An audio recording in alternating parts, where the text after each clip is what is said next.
जी जी अज ये मूंगफली का मेला समापन की दंगल नहीं और दंगल एक ऐसी चीज है कि जरा कोई खर्चा नहीं होता सिर्फ खाना पीना जो खर्च करना वो अपने खर्च करना बाकी तो अपनी सेहत का बड़ा शब्द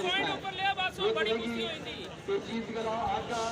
ये मूंगफली का दंगल जो है एक बड़ा बड़ा दंगल बना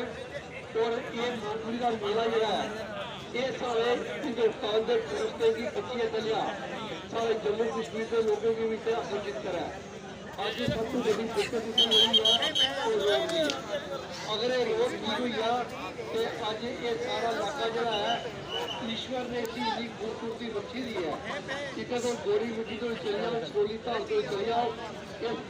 जिस इलाके में फिर गए पंचायत ने जिस इलाके में फिर गए उस जगह पर टूरिस्ट स्पॉट के टूरिस्ट स्पॉट है बाहर का लोग आई है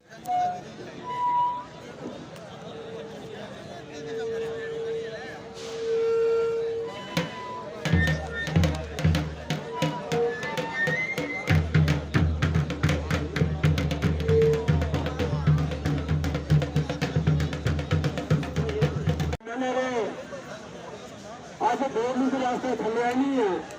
आज आगे के सारा मार्गदर्शन कर लो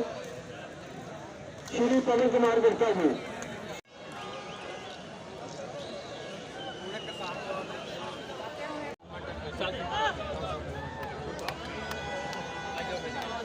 पीछे पीछे